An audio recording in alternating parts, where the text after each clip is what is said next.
Assalamualaikum warahmatullahi wabarakatuh. Selamat pagi semua. Salam sejahtera bagi kita semua. Oke. Oh ya, Pak Hani pagi hari ini akan menjelaskan tentang penggunaan tanda baca yang ada di dalam bahasa Indonesia. Oke. Apa saja sih tanda baca itu? Tentunya kita akan mempelajari penggunaan fungsi dari tanda baca itu. Ada 15 tanda baca, ya. Ada 15 tanda baca yang nantinya akan kalian gunakan di dalam penulisan karya tulis ilmiah. Baik itu makalah, laporan, proposal ilmiah, bahkan skripsi. Atau tugas akhir tentunya. Baik ya. Pada kesempatan hari ini, Pak Hani akan menjelaskan penggunaan tanda baca itu. Oke. 15 tanda baca. Tanda baca. Ya. Tentunya 15 tanda baca ini dalam bahasa Indonesia.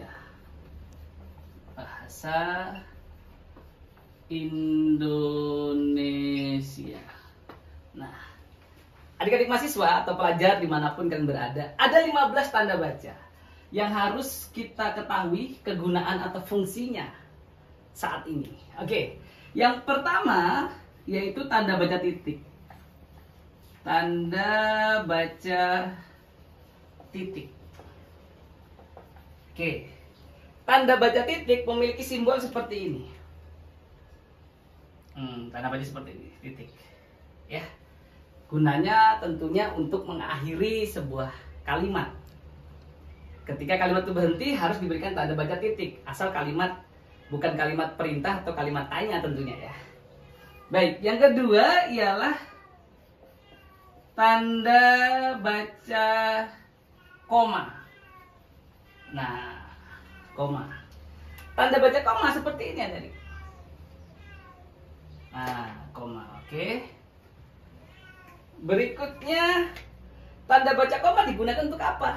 Fungsinya untuk apa? Untuk perincian. Misalnya, di dalam pemerintahan terdapat struktur, yaitu kepala dinas, sekretaris dinas, dan kepala tata usaha. Misalnya seperti itu, ada koma, sebelum kata dan ada tanda baca koma.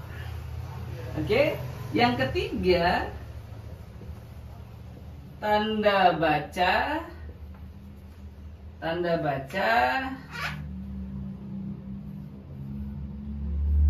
titik 2. Tanda baca titik 2. Tanda baca titik 2 seperti ini. Ya, sama ya. Adalah sebagai berikut titik 2 dan seterusnya. Nanti kita akan menjelaskan lebih dalam. Kita selesaikan dulu 15 tanda baca. Yang keempat, tanda baca titik koma. Nah, tanda baca titik koma, titik yang di atas baru ada tanda baca koma. Ini titik koma. Apa kegunaannya? Nanti kita akan lihat bersama. Karena sebenarnya titik 2 atau titik koma ada pembedanya. Gitu ya. Yang kelima, tanda baca petik. Nah, kalau petik dia seperti ini teman-teman. Biasanya dalam kurung ini 66 titik 99 gitu. Nah, itu tanda baca petik. Ada lagi yang keenam, hampir mirip, yaitu tanda baca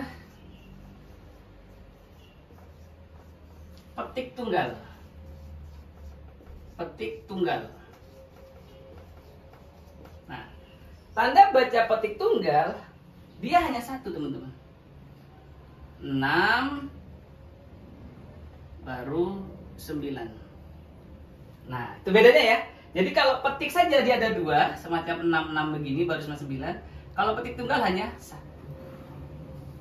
Oke, selanjutnya yang ketujuh,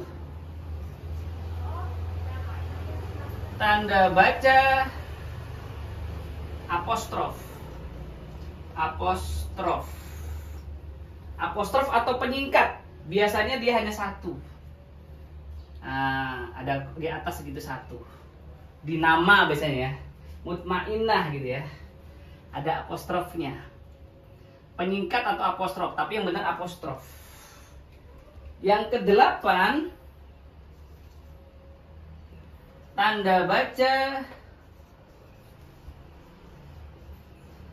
kurung. Nah, perlu diketahui bahwasanya kurung ada tanda baca. Jadi tanda baca kurung ya seperti ini, kurung, baru titik-titik, kurung, kurung. Karena ada tanda baca kurung dan ada tanda baca yang ke-9, tanda baca kurung siku. Tanda baca kurung siku. Nah, seperti apa ini Pak? Nah, kurung siku dia tanda baca seperti ini. Titik, titik, titik. Ini kurung siku yang ke-9. Gitu ya. Jadi dari 9 tanda baca ini tidak semuanya keluar di tulisan karya tulis ilmiah. Ada yang tidak keluar tentunya. Seperti kurung siku tidak mungkin karena kurung siku ini untuk tanda baca editor. Silahkan kata hanya dibikin kurung siku. Jadi silakan. Nah, itu fungsi tanda baca kurung siku. Oke, sudah 9. Yang ke-10 masih bisa di sini. Yang ke-10 tanda baca garis miring. Garis miring. Nah, jelas kalau garis miring yaitu tanda bacanya seperti apa? Seperti ya garis miring pada umumnya. Orang saya menyebutnya atau. Nah, 10 tanda baca. Jadi baru 10 nih, masih ada 5 lagi. Yang ke-11 mungkin saya langsung saja ya. Yang ke-11 itu tanda baca apa? Jadi ada titik, koma, titik 2, titik koma, petik, petik tunggal, apostrof atau penyingkat, kurung, kurung siku, dan garis miring. Yang ke-11 tanda baca tanya. Tanya. Yang ke-12 seru. Yang ke-13 elipis. Elipsis. Yang ke-14 tanda baca hubung. Yang ke-15 tanda baca pisah. Nah, jadi ada 15 tanda baca. Gimana Pak yang 11 sampai 15 ini? Nah, ini. Kalau tanya, nah, jadi perlu kita ketahui ini adalah tanda baca tanya, teman-teman. Ya. Kalau seru atau imperatif perintah. Elipis titik-titik ini titik-titik 3 ini itu namanya elipis dalam istilah tanda baca. Tanda baca hubung atau orang bilang strip ya, kecil. Tanda baca pisah panjang dia. Oke. Nah, jadi kita sama-sama ketahui ada 15 tanda baca dan nanti yang akan keluar di karya tulis ilmiah itu tanda baca seperti apa? Saya yakin ini akan keluar. Berarti sudah 1 ya. 1. Kemudian tanda baca koma selalu ada dalam karya tulis ilmiah karena dia merincikan, mengakhiri dan merincikan titik dan koma. Kemudian titik 2. Biasanya ada juga. Ketiga sudah tanda baca yang sering keluar. Titik koma hampir jarang. Petik ini sering keluar. Petik 4.